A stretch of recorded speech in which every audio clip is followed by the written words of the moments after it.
ஒரு படத்தோட வெற்றி அந்த படத்தோட வில்லன் கேரக்டர் எவ்வளோ ஸ்ட்ராங்காக இருக்குங்கிறத பொறுத்து தான் சொல்லுவாங்க.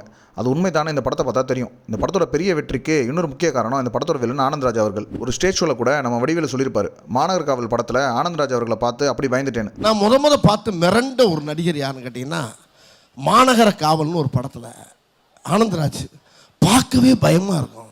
கொடூரமான வில்லன் ஆனந்த்ராஜ் உட்காந்துக்கல. இதே மாதிரி சிவகார்த்திகேயனும் சொல்லியிருப்பாரு, ஆனந்தராஜ் சார் நம்ம வந்து சின்ன வயசுல அப்படியே நம்மளாம் ஐயோ இவரா போச்சு, இவர் வந்துட்டாருனா போச்சு, யாரை தூக்கிட்டு போய் என்ன பண்ண போறாரோ அந்த மாதிரி நம்ம யோசிப்போம். அது உண்மைதாங்க. இந்த படத்தில் இவர் வர்ற ஒவ்வொரு சீனும் திகிலாக தான் இருந்துச்சு. முக்கியமாக இவரோட இன்ட்ரோ சீன் மற்றும் கிளைமேக்ஸ் சீன் எல்லாம் மிரட்டவும் ரசிக்கவும் வச்சிருந்தாரு. கேப்டன் விஜயகாந்த்னாலே சண்டை காட்சிகளுக்கு பஞ்சம் இருக்காது. ஸ்டண்ட்னாலே கேப்டன் தாங்கன்னு அடிச்சு சொல்லுவாங்க நம்ம ஸ்டண்ட் மாஸ்டர்ஸ். இந்த படத்தோட சண்டை காட்சிகள் எல்லாமே ரொம்ப பெருசாக பேசப்பட்டுச்சு. செட்டு போட்டு எடுக்கிற இண்டோர் சண்டை காட்சிகள் நம்ம கேப்டன் படத்தில் நிறையவே பார்க்கலாம். இந்த படத்துலையும் செட்டு போட்டு எடுத்த ஒரு ஃபைட் இருக்கு. இந்த ஃபைட்டுக்கு தியேட்டர்ஸ்ல சும்மா விசில் பறந்துச்சான். இந்த ஃபைட்ல ஃபைட் மாஸ்டர்ஸ் கபாலி மற்றும் தினேஷ் மாஸ்டர் கேப்டன் கூட இணைஞ்சிருப்பாங்க.